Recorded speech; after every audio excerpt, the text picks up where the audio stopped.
Hey there folks, today we got just an absolutely gorgeous winter day. It's 20 degrees out and we're going to be working on this liquefier again. I'm still having issues with it. It'll bog about from quarter throttle and up, but you can baby it up, and if you can get it into the high jet it still works. Same issue that I was chasing when I was fixing the fuel pump. But recently, a feller posted on Facebook asking the question, and his sled had the exact same symptoms that mine did. And my friend over at John Deere Snowmobiles 1984 answered his question, and I think he answered mine too. So this happens to be the choke cable off of a part sled that I have. And the spec for the liquefier calls for the left side to be adjusted 1 1/4 inches from this base right here to the bottom of the choke plunger, and the right side to be 1.30 from here to the bottom of the choke plunger, like that. So I got my chokes out and I took the dial calipers and measured them, and this one that was on the left side of the carburetor, well, first of all, this one was on the left, and it's the shorter one, so I don't know why, but we'll be switching them.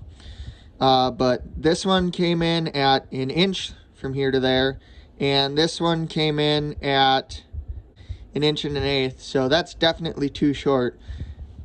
Probably is our problem. If you can see on the end there too, these choke plungers are pretty old. They're probably the originals to the sled, and I just so happen to have on the shelf 2 brand new choke plunger kits, so we're going to be putting those on the sled and get them properly adjusted. So to take these apart, it's pretty easy. I've already loosened this adjusting nut, but you just kind of take and press it in and that'll pop off. You don't want to, well, I mean, it's the old one, we're replacing it, so we can lose it, but if you weren't, then the spring will come off. We'll set those on the side. Next, this, the part that actually screws into the carb will screw off, and this should just slide right off. These little adjusting threads don't seem to want to come past this, the little lead ball on the end, which is fine. This is still a good part for us, but to put it back together, we're going to take and just basically just reverse how we put it in, and then I'm going to take and adjust it so that way from here to the end is within spec, and then we'll shove them back in. Also down here on our choke lever, I don't know how well you can see it, but there's a little bit of play in there. We didn't have that before, so it was just right tight up against that barrel in there. And right now we've got the recommended like 30 thousandths of play in between here and its base, so that's just as it should be. I got them both properly adjusted now, so hopefully we'll take this thing out for a spin and see if it lights up like it's supposed to. Gotta let the track spin.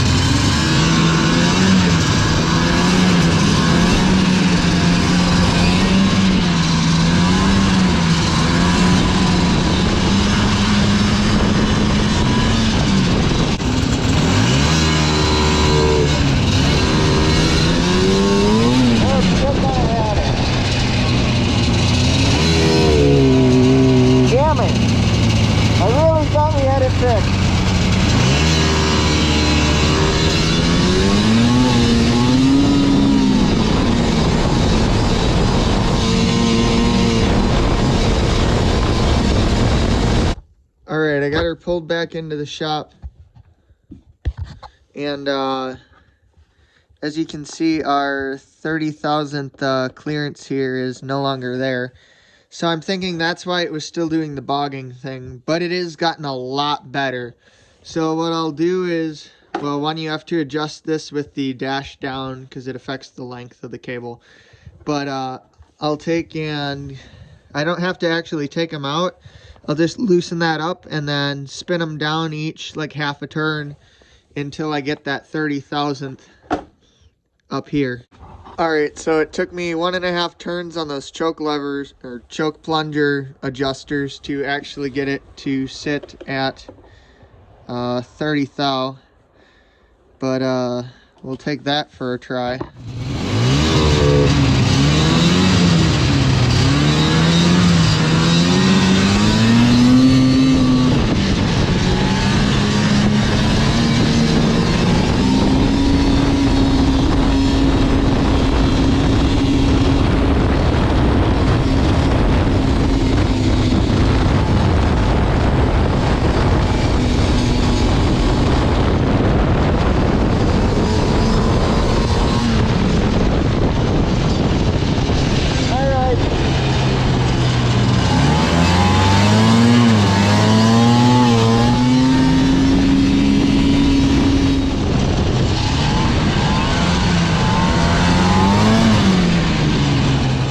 Now that's definitely more like it's supposed to be.